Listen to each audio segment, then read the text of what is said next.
Okay, one moment as we welcome in Mr. Stephen Emmit of SDF Coaching. Do you hear us in your ear? Yes, sir. Yes, sir. All right, that's a great start. All right. So welcome in the Powerbelly Barbell team welcomes you, our producer, Ian Varquez, and once more, you are Coach Stephen Emmit. I understand you are are you coaching, handling today? You do a little bit of everything? A pretty massive combination, I'd say. I'm working on helping out some of the team from Yale as well. It's actually the high school I graduated from. All right. I also helped coach the women's team there for a few years.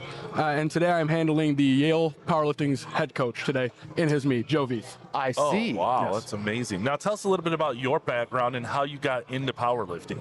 Honestly, man, it's always been a huge inspiration for me seeing some of these top end lifters, even back in the day, such as like John Hack, Russell Orhe back in the peak week. It's been awesome to me. And the big thing is just like, I think a lot of the lifters don't understand that sometimes it's running your own race and going out there and competing against yourself and going out there and having coming from a wrestling background, an individual sport. It's just something I've been in for majority of my life. Sure. And being able to go from wrestling to another individual based sport in the same realm, I guess, in some sense. Yeah. Going from combat sports to lifting, at least individually, it was an easy transition, truth be told. Something I've always had a passion for. All right. Perfect. I understand that you coach one of my friends who was looking to go to nationals Yes. recently. So Jackson Ambergy. Yes, hey, he's killing it. We're actually we're planning on doing a meet, Powerlifting America, on May 30th. I forget the name off the top of my head.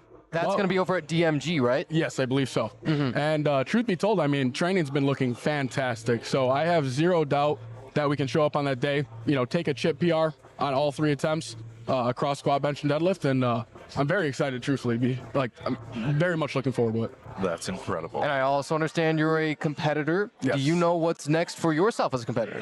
It's hard to say because I am potentially dealing with L4 to L5 herniation. So truth be told, as of right now, the plan is just to go to a long off-season rehabilitation phase, and then as soon as I can get under the bar and tolerate the movement with squat again, I'd love to really, really get back into training and find a timeline for next competition potentially. Yeah, I tell you, I'm glad that somebody can, and this is a much more grave situation that probably you're dealing with yourself. But so I'm 2 weeks out. Fun fact is I'm doing the PA West Michigan Open 2, and that's going to be at Unreal in Grand Rapids, right? Yeah. We're real close to it.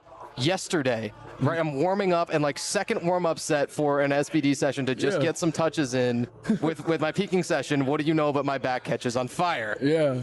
And the low back, and I thought, this is not good. However, let's talk mental fortitude. Let's talk stoicism. Let's talk, where do you find the ability, and how do you tell yourself, actually, you're going to be okay, and that injuries that there is a mental component that you must overcome? The big thing is at the end of the day, the body is not as fragile as you may think. Yeah. And I'm not telling you to go out there with a herniated disc or a bulging disc in the case, but Not truth be ideal. told, I don't think that's the case you're dealing with. Right. Because especially as specific and as catastrophic as an injury like that could be, you're going to know what's going on. You're going to experience potential loss of motor function in the moment. You're going to deal with nerve pain and a lot of sensitivity. So truth be told, a minor tweak, you'll probably be fine come meet day. The sooner you get back to moving, to hinging, to squat, whatever the case may be, trust your body's ability, but also listen. Auto-regulation, RPE, comes in very, very, it's very important in those moments. Now, what does your training schedule look like leading up to meets for yourself and for athletes? So truth be told, I think it's a little bit different for me than most of my athletes. I think for some of the athletes that may have been, they have a super, super high top end and they need a lot of exposure, chances are, instead of doing a typical peak and taper, we'll likely run the block directly into the meet. Okay. So we'll have usually a relatively heavy bench the week out.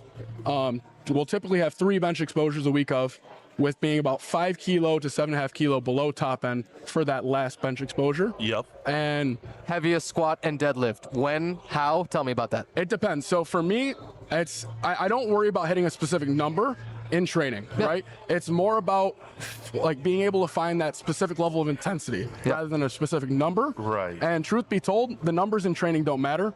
You want to be a platform performer, not a gym performer. Yeah. So whatever number you hit in the gym, doesn't matter. it'll be there on meet day. And it'll be the same case for Joe. About 6 weeks out from this meet, he had hit a 525-pound squat, super fatigued. And to the bench, again, super big case, 15 pounds below what he hit today. And deadlift, honestly, potentially 44 pounds below what we're looking for to hit today. Really? Okay. And everything has exceeded expectation. But truth be told, we knew what his top end would be, you know?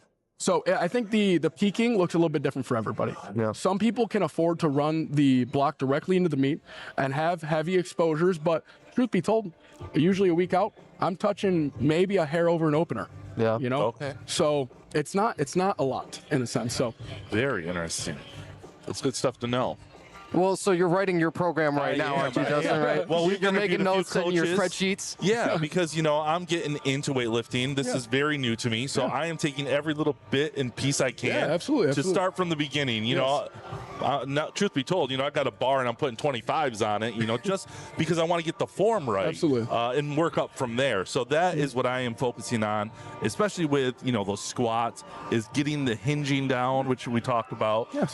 So when you have someone that has, you know, bigger, how do you get them? Do you have them squat to a box, or how do you get them to standards? So it typically depends. It depends. Like for me, I'm a lifter that has a relatively long torso in relation to my femurs. Yep. So for me, the hips have to travel. I have to trust them, which is a difficult portion right now. But truth be told, a longer torso individuals, as long as their femurs are shorter and like relatively, they can typically afford to be a really, really strong low bar squatter. Okay. The point is making sure that you're not over fatiguing the back, because in truth to be told, most cases, especially if you're conventional puller, you have a good amount of frequency. Assuming that frequency is intense, you're putting yourself at risk. Significant overlap you're talking between the squat and the deadlift. Absolutely, and especially if you have a demanding job potentially outside of that. Yeah. I mean, Right. it can be quite difficult. I mean, even myself as an iron worker, it's hard to manage both training and work, truth be told. Right. But the big thing is exposure, okay?